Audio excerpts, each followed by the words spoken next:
Fachi Béton désigné premier vice-président. Notre pays, le Congo, a repris sa place dans le concert des nations. Avec cette désignation, Fachi s'installe au cœur de la diplomatie multilatérale mondiale. Le bras droit de Paul Kagame, le général, le lieutenant général Innocent Kabadana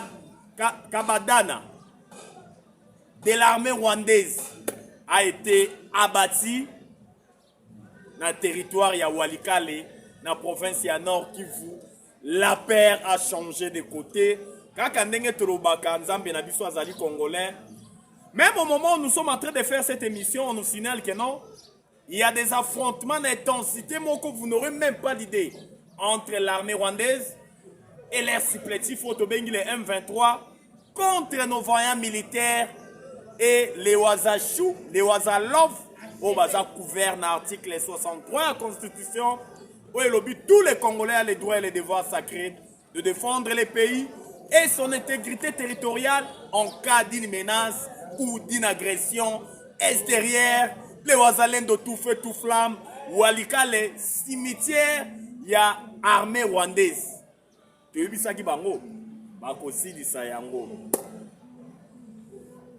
Aujourd'hui, il y a une convocation de la plénière où il faut statuer dans la pétition, dans la commission où il y a en place pour la pétition où il y a visé président de l'Assemblée nationale, questrice, il y a l'Assemblée nationale, et puis rapporteur adjoint, il y a l'Assemblée nationale. Même au moment où nous sommes en train de faire cette émission, plénière et Zali Kouna n'a palais du peuple au rendez-vous, Oyo est constitué et programmé jour pour remplacer 3 membres. Il y a bureau Bazali visé le Wakaningini Kingi, questrice, il y a Assemblée nationale et puis rapporteur adjoint. Toko analysant l'émission Mukola Lelo. Sans plus tarder, c'est votre humble serviteur Nakomboya Jonas Ngandou, surnommé Charles Onana. Toujours dans la chaîne Abisso Boumessano. Oyo to sengi na bino ba Congolais de père et de mère, vous s'abonnez massivement. Bonjour, bonsoir, cela dépend de l'heure à laquelle vous suivez notre émission. On ne cessera jamais de le dire, pour l'amour du Congo, on ne se taira point. Car le Congo, c'est le pays de nous aïeux. Le Congo, c'est notre dénominateur commun. Tobotama ba Congolais, Tokokufa ba Congolais. Notre pays, le Congo, a repris sa place dans les concerts des nations. Kakandenge Tolobaka. Le régime Hippolyte Kanambe alias Joseph Kabila avait enterré notre pays. Le chef de l'État Fachi Béton vient de déterrer le Congo là où notre pays était enterré. Preuve en est qu'aujourd'hui, notre pays, le Congo, a repris sa place dans les concerts des nations. Regardez ce qui s'est passé dans le pays à Oncle Sam Kouna aux États-Unis d'Amérique. Le chef de l'État Fachi Béton venait d'être désigné comme premier vice-président. Il y a session, il y a New York. Dans la session, il y a Fachi va désigner premier vice-président. Le chef de l'État Fachi Béton, comme il y a aux États-Unis d'Amérique, pour un pays à Oncle Sam, où il y a dimanche, c'était le 21. Tata Mokondiakolo a commis Kuna, laquelle était chalérée comme d'habitude. Maintenant, place où on va désigner vice-président, il y a session, il y a Nations Unies Kuna. Azalina Moussala, poste où on est conféré plusieurs responsabilités. Ce qui est président Azalité, il y a session, il y a joué, il y a président de la réunion sur la commission. Il y a coordonné les travaux et à veiller l'application du règlement intérieur. Il y a session, il y a conseil de sécurité à Nations Unies. Et puis, Tata Mokondiakolo Mukolo ya Lobby, ça sera le mardi, vers 19h. À cause de maintenant, de la tribune, il y a Nations Unies. Pour na couper sa discours bilan na lolenge kani a gérer ki mboka na ye anouaki ba relation en termes de diplomatie agissante lolenge kani makambu ezali kokende boye biete eza moment moko crucial prévenir que notre pays est agressé par le Rwandais.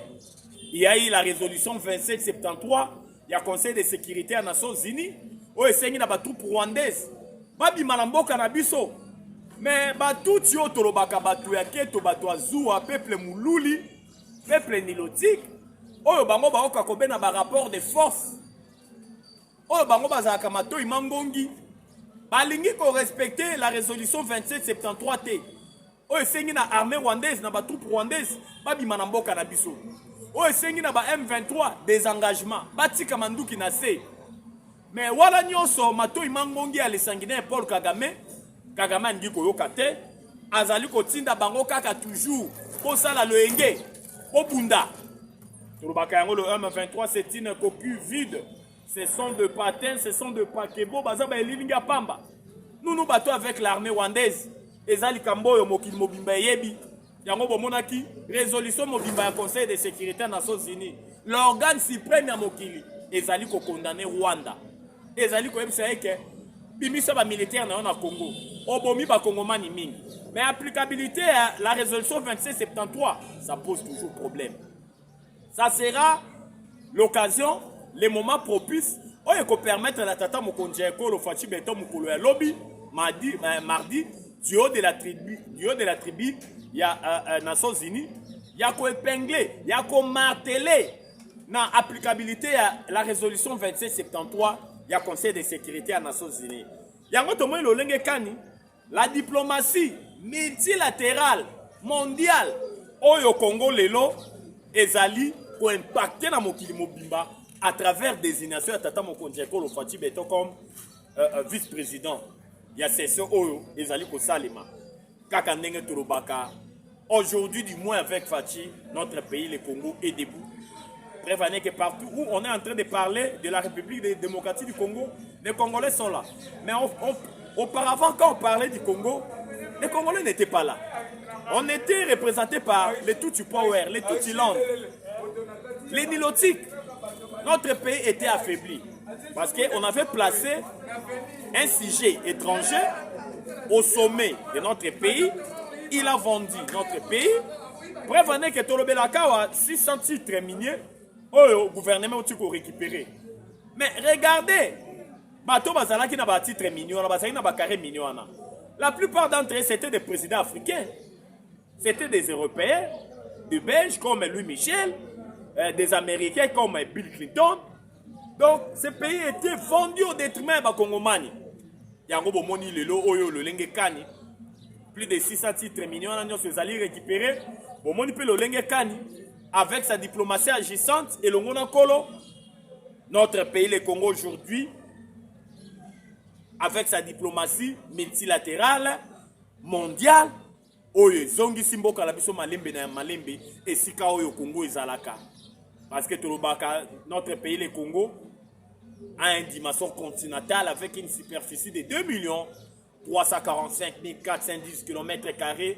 France a Zokotawa 4 fois. Belgique 80 fois, Rwanda n'a habité avec sa superficie de 26 338 km². N'a habité ce gars autant de fois, mbala. Tout ça, ça prouve à suffisance le Lengekani. Aujourd'hui, notre pays, le Congo, est debout avec Fachi Beton. Pour ne pas s'éterniser na kokende ya tata Mokonzi Ekolo, uta mukolo ya lobi na mboka États-Unis d'Amérique, oya koloba mukolo ya lobi mardi. À partir de 19h, heure ya Kinshasa.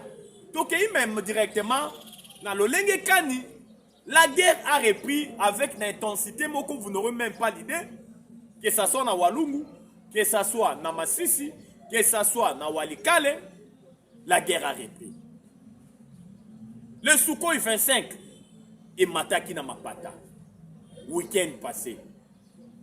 Notre Sukhoi, Yassika, Sukhoi 35, oyo armée outiko somba et mataki pe na Mapata. Boko tuna biso me boni masole zali koleka kuna na mboka ya Qatar na ville ya Doha.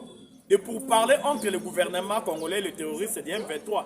Mais pourquoi le FARDC Bazali qu'on continue qu'on somba Mandou qui est dernière génération. Mais Gilles César Aloba, c'est lui qui veut la paix, prépare la guerre. Bato yo tozo faire na bango face les Tutu Power, les Nilotiques. Baza bato mato imangongi bango ba okokobe na ba rapport de force. Bango ba ezalaka otie yepa tie. Raison pour laquelle le chef de l'État Fatou Béton, le commandant suprême, a pris toutes les dispositions pour mettre un terme à mato imangongi ya ba Tutu Power, ya ba Tutu Land. Oh bazana batu na bango awa bazali ko pesa information matin midi soir. Yango butomo lolenge kani bakomi na suka. Na walikale na esibino ezala ko pesi mbombo aboyi la père a changé de côté ba congolais de père et de mère. Kagame a aussi ko perdre bras droit na ye. Général oyo ya confiance. Commando oyo azala ki na niveau moko vous n'aurez même pas l'idée. C'est lui qui coordonnait tout. C'est lui qui donnait les informations, des tactiques de guerre. Même on nous signale que Tango Goma et Kouei, c'était lui. Il y a une organisation qui va opération Nyonso pour ville à Gome Koueya. Un lieutenant général. Na Komboya Innocent Kabadana. Innocent Kabadana. Oyo ya RDF. Confiance à les sanguinaires Paul Kagame. N'ayeko pesa bino sango ya malamu ba congolais de père et de mère.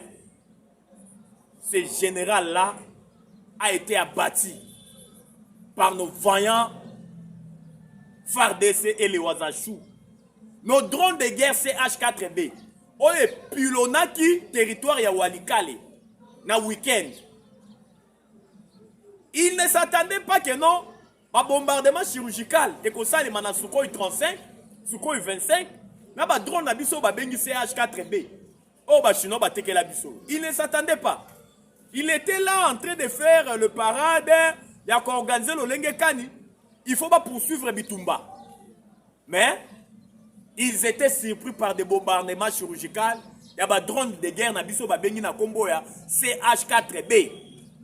Na Walikale. Babandé qu'on préparait le Lenge Kani, va progresser. Tango a ici qu'on moraliser des troupes rwandaises, n'a pas supplétif na bango to bengi le M23. Le lieutenant général Innocent Kabadana a été ciblé par une frappe chirurgicale. Il y a drone de guerre na biso CH4B. Oebi qui a porté, il y a 3000 à 5000 kilomètres. Pas drone de guerre Rwanda. Donc c'est-à-dire, Moutako Zalawa, Azo Mania on a 5000 km ou 3000 km. Donc, ils ont ça là, nous capture, et zoomé bino et bendi bino bien, et talinenge ba militaire rwandais ba sanganaki, général Innocent Kabadana, Yazalaki Nakati, ba ciblé, ba zoomé, ba yewana, allez frapper.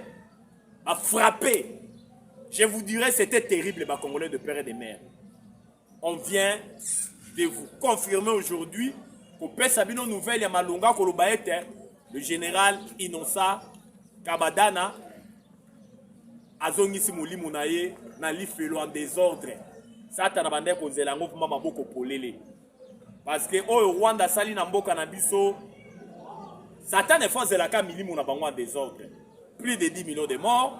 Plus de 500 000 femmes violées, plus de 110 000 hectares dévastés, bah Congolais de père et de mère. Ni ne si la gâte, même une zambo a salé la biso mokili. Après dans le 7e jour, on a olobaete tiki tcha.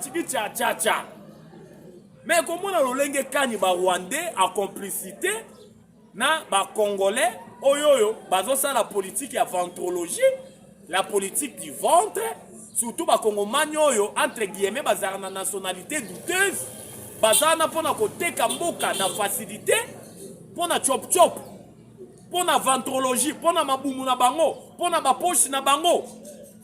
Le général Innocent Kabadana a été abattu na minicho na esibino matanga na Rwanda. Bazolu kasko façon nili bako annoncer liwa na ekuna na Rwanda, bako kundela e wapi. Cimetière rwandais na Kombo ya Kanombe, Et kotonda nde kotonda. Tolobaka yango Tshisekedi n'est pas Mobutu Sese Seko Kukuendo Azabanga. Oyo na ba américain basangana ba bengana e. La guerre de libération tolobaka le 17 mai, AFDEL. Ils ont acquis début envahissement en Mboka na biso. Parce que AFDEL c'était quelque chose créé par les Rwandais, les Américains pour envahir notre pays. Les la vérité comme Kobima. Preuve en est que vous savez comment Musée Laurent Désiré Kabila avait été abattu dans sa propre maison. On a parlé des marbres. Bino boye libérer bateau. Mais bon, chef d'état-major rwandais, James Kabarebe.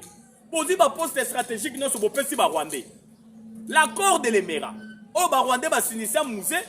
Kolobanet que il faut bengani Mobutu. Il faut passer à biso 300 km. Là bas frontière na biso, ti na mboka na yo Congo. Musée tango ya wa na Kinshasa après avoir ko bengana Mobutu. Ba rwandais ba voyer mboka na biso. Atali accord de l'Emera wana. Atali Congo alobi non, ne jamais trahir le Congo. Vous savez comment Musée Laurent Désiré Kabila avait été abattu dans sa propre maison. Wanano César Olaxabino que nous devons connaître l'histoire, nous les Congolais. On ne peut pas oublier l'histoire. L'histoire nous renseigne que la guerre de libération, au Ngana Tolobara le 17 mai, il y avait un projet à Tutu Power, il y a balkaniser Congo. Le Tutu Power devait gouverner l'Afrique centrale. Mais pour Babanda, il fallait qu'il abandonne le Grand Congo, pour balkaniser Ango, pour gouverner l'Afrique centrale Mobimba. Raison pour laquelle, quand on avait abattu Musée Laurent Désiré Kabila, il fallait maintenant trouver un touti, un président faible pour diriger le Congo. Baluki te, tous les politiques en Amérique, c'est Joseph Kabila. Yenda diriger Congo. Parce que, toko qui sa objectif nabiso, plan nabiso ya balkanisation ya Congo. Mais le col Nzambe nabiso azalara congolais, le lenge kaninga na lobaka. Dieu n'avait pas permis, quand bien même on avait placé au sommet de l'État un étranger, Dieu n'avait pas permis que la balkanisation soit au rendez-vous. Raison pour laquelle 18 ans sur les politiques en Amérique, sur Joseph Kabila. Fouet. Aucune initiative, il y a l'embargo. Notre armée, c'était une armée de brassage et de mixage. Il y avait des Rwandais au Bakotisaki. Donc on n'avait plus l'armée. Il n'y avait rien. Les Congo, ils étaient dans les oubliettes. Mouta Kolombe, la Congo, ils étaient les sous-soutés. Mais dis-moi aujourd'hui, tant que il faut que moi dans au sommet de l'État, tout le monde connaissance des causes. Congolais des pères et des mères. Oh, ils ont une passion à Congo. Oh, il y a tel lobby non. Congo est en Mboka. Il y a Bakoko. Togolinga aucun centimètre que ni na Rwanda ni na Uganda. Yango bomoni lo lenge kani. Sous Fachi beto le Congo est debout. Fachi n'est pas Mobutu Sese Seko Kukuendo Azabanga. Fachi n'est pas Musée Laurent Désiré Kabila Bobouman Nanda qu'on a parlé de marbre. Fachi n'est pas Hippolyte Kanambe alias Joseph Kabila. Muto ya ye ko timo la libulu ya munene ko koti samboka na biso. Fachi azali Fachi avec une mission que Nzambe a pessié parce que même Biblie et lobby toute autorité vient de Dieu. Fachi azali wana po Nzambe nda lobaki. Tshisekedi fanda wana. Ce n'est pas par son bon gré aya michiwana non.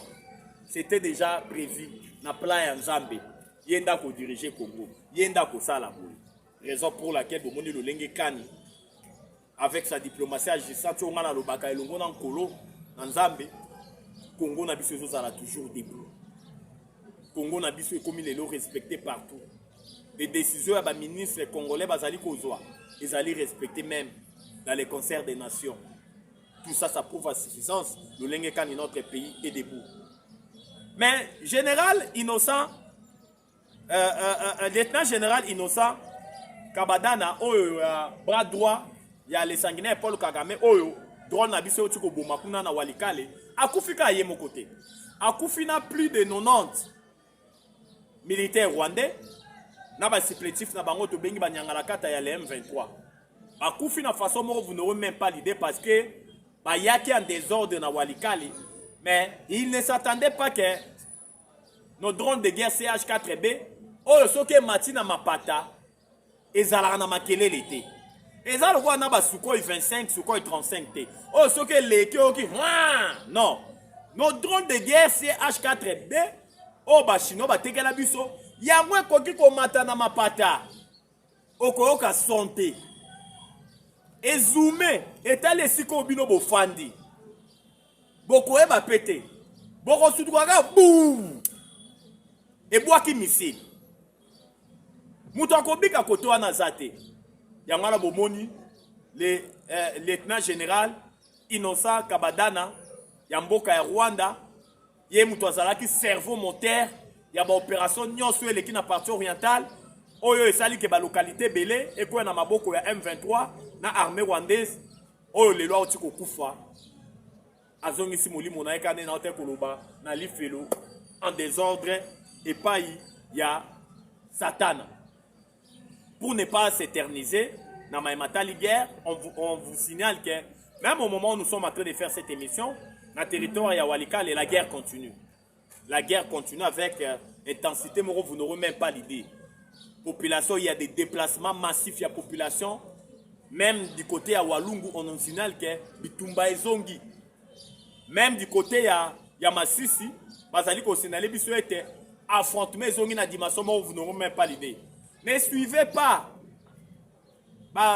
Dire il y a cocu vide ya Rwandais na kombo corner na koloba ete to récupérer Masisi Mobimba. C'est une guerre médiatique. Il y a koloba pour déformer mécanicien opinion. Donc bolanda biloba loba wana te des ragots, il est en train de commenter des ragots, des hérésies. Oh ils ont maîtrisé. La paire a changé de côté parce que l'artillerie armée azali ko utiliser Mikolo eza l'artillerie à dernière génération. Manduki ya sika sophistiqué. Oyo armée na biso zuta ya kosomba. Pour te comprendre que Rwanda bandi ko préparer bitumba depuis kala. Asomba manduki atinda ba militaire na ena ba formation partout. Mais na esi bino ba perte énorme bazali ko subir. Na bitumba oyo sous fachi béton.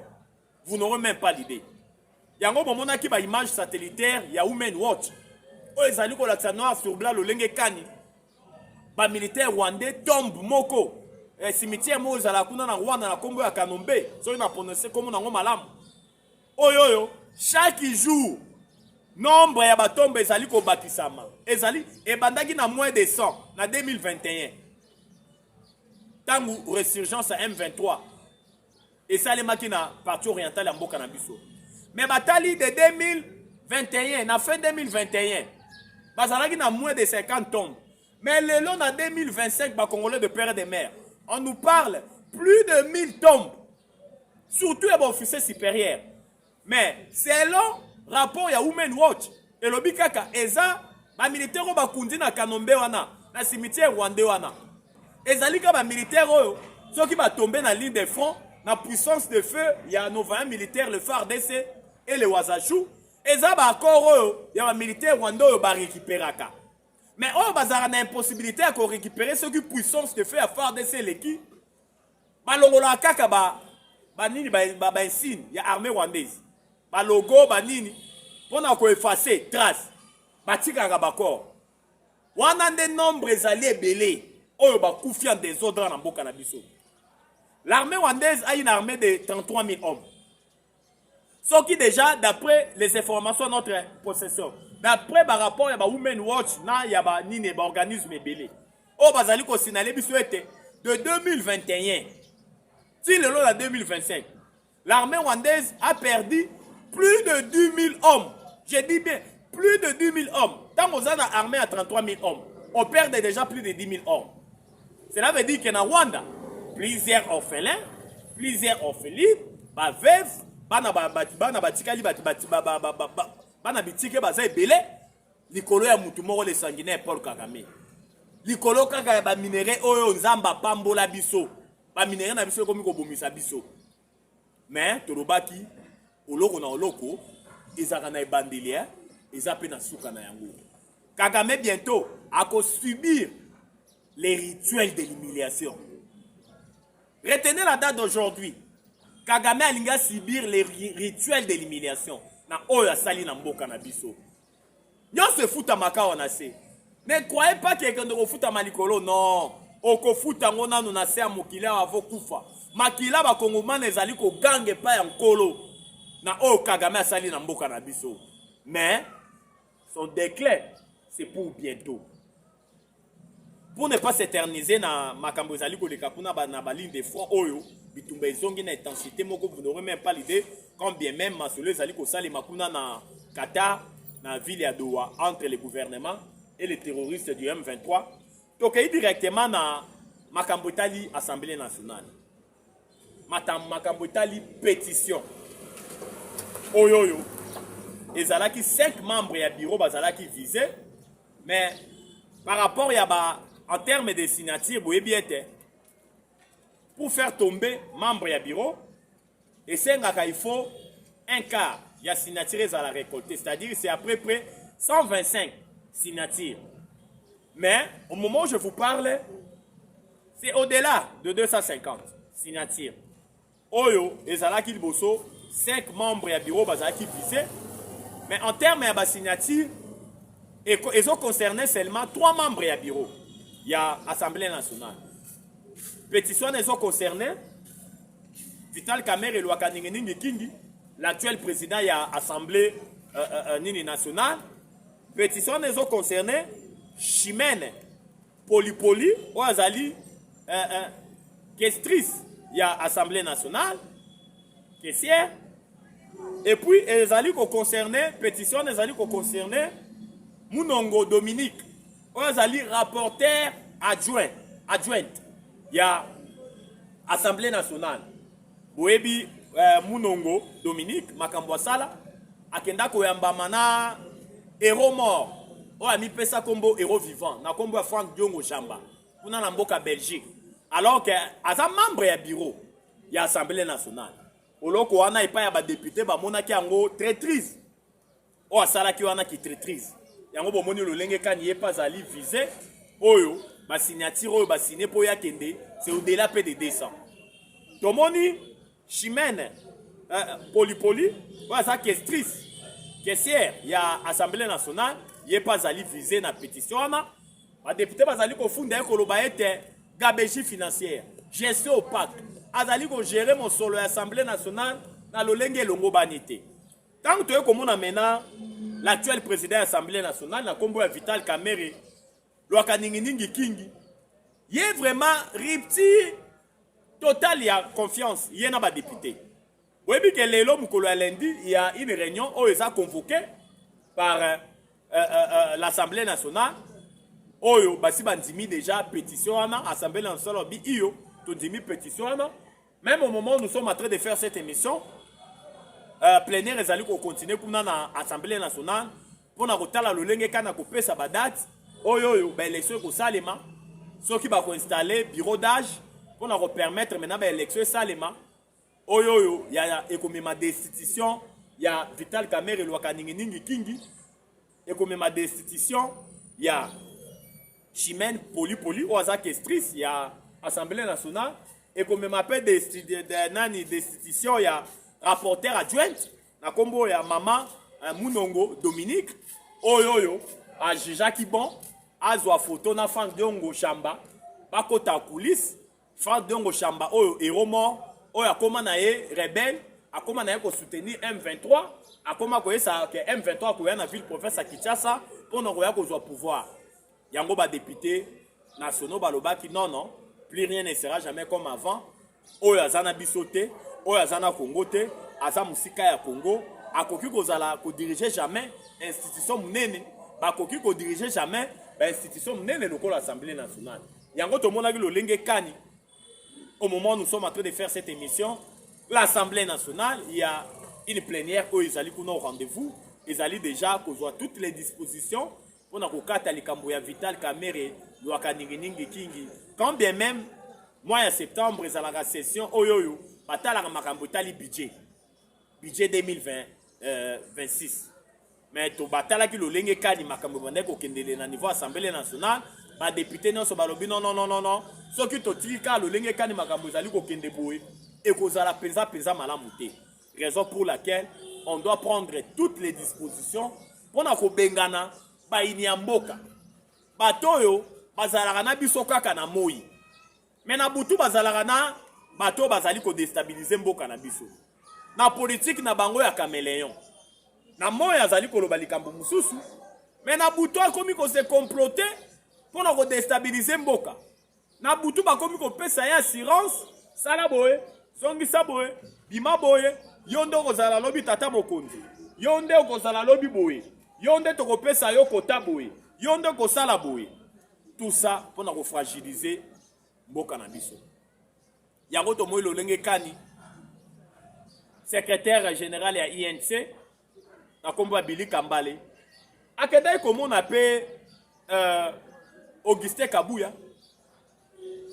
komona pe Deo Bizibu balola o bazali kokamba kuna parti ya IDPS mpona koluka soutien ou taper pas ya IDPS va comprendre que Vital Kamerhe c'est l'homme du passé, il appartient déjà au passé, son sort est déjà scellé par les députés nationaux o bazali ko gérer kaka na départ na ye parce que balobi rupture ya confiance ezali déjà consommé Kamerhe azali ko aspirer bango lisusu confiance te vi ba grief oyoyo ezali contre ye oyebi ke ma chaîne na biso ezali ka likambo ya ngonga ya kolobe ezalaki ebele mais ngonga permettre biso te to développer ba sujet mosusu oyo ifalaki to développer na émission na biso mokolo lelo mpona lelo tosuki awa tokoya lisusu lobi kuna kotalisa bino lolenge kani mboka elalaki mboka elamukaki po tolobaka mpona bolingo ya Congo tokokanga monoko te parce que tobotama bacongolais tokokufa bacongolais numéro na biso ezali plus 243